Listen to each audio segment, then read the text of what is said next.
मुहतरम बुजुर्गों और दोस्तों और अजीज़ साथियों, आज हम बात करने जा रहे हैं अक़ीदे के सिलसिले में कि अक़ीदा होता क्या है और अक़ीदा इस्लाम के अंदर क्या मकाम रखता है।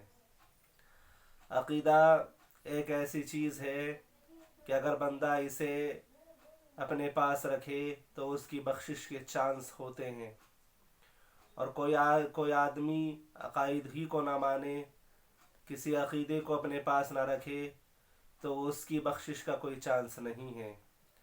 तो सबसे पहले हम चलते हैं ईमान मुफस्सल को, देखते हैं कि इसके अंदर क्या फरमाया गया है।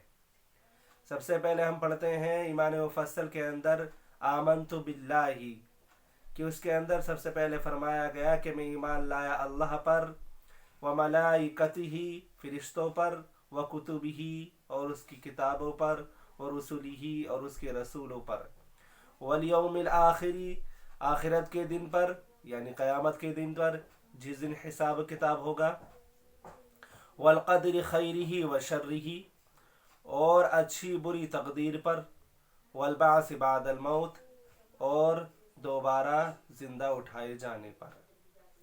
अब हम इसके सिलसिले में बात करते हैं कि इसके अंदर 7 चीज़ें बयान फरमाई हैं कि सबसे पहले आदमी को किस पर ईमान लाना है, अल्लाह पर, उसके बाद फ़रिश्तों पर, और उसके बाद किताबों पर, उसके बाद रसूलों पर, और उसके बाद आखिरत के दिन पर, और उसके बाद अच्छी बुरी तकदीर पर, और सबसे आखिर में आके इस बात पर ईमान लाना है कि दोबारा हमें ज़िंदा होना है। ये सबसे अहम कड़ी है। आज हमारे बहुत से हजरात ऐसे हैं कि जो ये जानते ही नहीं कि हमें किन किन चीज़ों पर ईमान लाना चाहिए, और ये 7 चीज़ें जो हैं ये अकायद से ताल्लुक़ रखती हैं। अगर हम इन 7 चीज़ों को मानते हैं और हम नमाज नहीं पढ़ते, रोज़ा नहीं रखते, हज अदा नहीं करते, तो ये हम इन 7 चीज़ों को मानते हैं तो हमारे ये चांस है कि हम इन 7 चीज़ों को मानने की वजह से जन्नत में जा सकते हैं, अल्लाह हमारी बख्शिश कर सकता है। ये बात अलग रही कि हम नमाज नहीं पढ़ते, रोज़ा नहीं रखते, हज अदा नहीं करते, इनका गुनाह अलग होगा। अल्लाह ताला इनकी सज़ा देने के बाद हम ये यकीन रख सकते हैं कि अल्लाह ताला, हमने नमाज नहीं पढ़ी, हमने रोज़ा नहीं रखा, तो अल्लाह ताला हमें इनकी सज़ा दे देंगे और अल्लाह रब्बुल इज़्ज़त हमें पाक साफ़ करके जन्नत में दाखिल कर देंगे। लेकिन अगर हम इन 7 चीज़ों पर ईमान ही नहीं रखते, हम अल्लाह को नहीं मानते, फ़रिश्तों को नहीं मानते, किताबों को नहीं मानते, रसूलों को नहीं मानते, तो हमारा कोई चांस नहीं कि हम जन्नत में चले जाएं। तो मेरे मोहतरम बुजुर्गों और दोस्तों और अज़ीज़ साथियों, हमें ईमान किस तरीके से लाना है। आमनतु बिल्लाही, मैं ईमान लाया अल्लाह पर ईमान किस तरीके से लाना है, इसकी पूरी तफसील मौलाना अशरफ अली थानवी रहमहुल्लाह ने बहिश्त ज़ेवर के अंदर की है कि अल्लाह पर ईमान किस तरीके से लाना है। हमें सबसे पहले अल्लाह पर ईमान लाना है कि अल्लाह एक है, उसी की इबादत करनी है, वही मारता है, वही जिलाता है, वही खिलाता है, वही पिलाता है, उसने ही पैदा किया है, वही हर चीज़ का मालिक है, उसने ही ज़मीन, आसमान, चाँद, सूरज, सितारे बनाए हैं। इन तमाम चीज़ों का अक़ीदा और ईमान हमारे दिल में होना चाहिए कि तमाम कायनात को संभालने वाली ज़ात सिर्फ़ अल्लाह रब्बुल इज़्ज़त की ज़ात है। और बहुत सारे तफसीली अकायद मौलाना अशरफ थानवी ने अपनी किताब बहिश्त ज़ेवर के अंदर बयान किए हैं। अगर किसी को तफसील के साथ देखने हो तो उसके अंदर देख सकते हैं।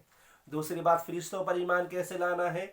फ़रिश्तों पर ईमान लाना है कि फ़रिश्ते नूरी मखलूक हैं, अल्लाह ताला ने इन्हें पैदा किया है, फ़रिश्ते मौजूद हैं, अल्लाह ताला ने फ़रिश्तों को जिन कामों पर लगा दिया है वो उन कामों में लगे हुए हैं, वो अल्लाह अपने रब की नाफरमानी नहीं करते, उनके रब ने उन्हें जो हुक्म दे दिया है उसकी वो पाबंदी करते हैं और उसे वो बजा लाते हैं। अब तीसरी बात, किताबों पर किस तरीके से ईमान लाना है, यानी जिस तरीके से अल्लाह रब्बुल इज़्ज़त ने कुरान करीम को सच्चा नाजिल फरमाया है, उससे पहली किताबें ज़बूर, इंजील, तौरेत जो हैं वो तमाम की तमाम किताबें अल्लाह रब्बुल इज़्ज़त ने सच्ची उतारी थी और ये अल्लाह ताला की तरफ से ही नाजिल करदा थी। लेकिन इन किताबों को लोगों ने आगे आके बदल डाला, इनमें तब्दीलियाँ कर दी। अब ये किताबें ऐसी नहीं रही जैसे रब्बुल इज़्ज़त ने नाजिल फरमाई थी। کتابوں پر اس طریقے سے ایمان لانا ہے، قرآن پر ایمان لانا ہے کہ قرآن اللہ تعالیٰ نازل فرمایا ہے، جیسا اللہ تعالیٰ نازل فرمایا تھا ایسا ہی وہ آج بھی موجود ہے، اور انشاءاللہ قیامت تک اسی طرح سے موجود رہے گا، اس کے اندر کوئی تبدیلی نہیں کر سکتا۔ رسولوں پر ایمان لانا ہے کہ رسول اللہ رب العزت نے جتنے بھی رسول پیغمبروں کو اتارا ہے تمام کے تمام حق تھے، تمام نے ایک ہی بات کی دعوت دی، توحید کی دعوت دی، اللہ کو ماننے کی دعوت دی، اور اپنے کو رسول اور نبی منوانے کی دعوت دی۔ تمام کے تمام رسول سچے ہیں، کسی کے بارے میں ہم یہ نہیں کہہ سکتے کہ فلاں نبی جھوٹا تھا، فلاں نبی ایسا تھا، نہیں، تمام کے تمام نبی سچے تھے، اور انہوں نے وہی کام کیا جو ان کے رب نے انہیں حکم دیا۔ اور اب ہم آتے ہیں آخرت کے دن پر۔ ہم آخرت کے دن پر بھی ایمان لانا ہے کہ قیامت آئے گی، اور ایک ایسا دن بھی آئے گا جس دن ہم سے حساب کتاب ہوگا، اور اللہ رب العزت ہمیں وہاں جمع کریں گے۔ ایک ایسا دن بھی ہوگا، اسے ہم آخرت کا دن بولتے ہیں، قیامت کا دن بولتے ہیں۔ اس دن کا بھی ہمارے دل کے اندر یقین ہونا چاہیے۔ اب آ جاتے ہیں ہم چھٹی چیز پر کہ ہمارے ساتھ اچھا ہوتا ہے یا برا ہوتا ہے، یہ تمام کا تمام یہ تقدیر ہے، اور یہ اللہ رب العزت کی طرف سے ہے۔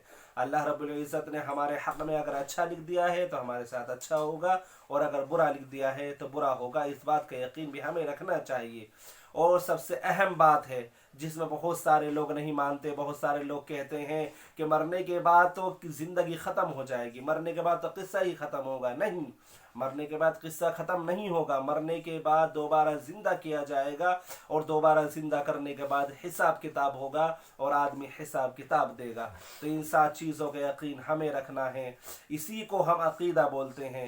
اگر ان 7 چیزوں کا یقین ہمارے دل میں ہے، اور ہم ان 7 چیزوں کو مانتے ہیں، لیکن ہم نماز نہیں پڑھتے، روزہ نہیں رکھتے، حج نہیں کرتے، تو یہ بات الگ ہے کہ اللہ رب العزت ان کی سزا ہمیں دیں گے۔ ان کی سزا دینے کے بعد ہمیں یہ امید رکھنی چاہیے کہ اللہ رب العزت کی ذات بہت بڑی ذات ہے، اللہ رب العزت ہمیں ان تمام کی سزا دے کر ہمیں جنت میں داخل کر دیں گے۔ لیکن اگر ہم ان 7 چیزوں پر ایمان ہی نہیں رکھتے، ہم انہیں نہیں مانتے، اور ہم نماز بھی پڑھتے ہیں، روزہ بھی رکھتے ہیں، حج بھی ادا کرتے ہیں، تو میرے بھائیوں اس کا کوئی فائدہ نہیں۔ ہمیں ان 7 چیزوں پر ایمان رکھنا ہے، اور ماننا ہے کہ یہ 7 چیزیں بڑی اہم ہیں۔ اگر ہم انہیں مانیں گے تو اور عبادتیں قبول ہوں گی، اور اگر نہیں مانیں گے تو اور عبادتیں قبول نہیں ہوں گی۔ تو اللہ رب العزت سے دعا کریں کہ اللہ رب العزت ہمیں ان 7 چیزوں پر خوب ایمان لانے کی توفیق نصیب فرمائے، اور پختہ ایمان لانے کی توفیق نصیب فرمائے۔ آمین۔ وآخر دعوانا الحمدللہ۔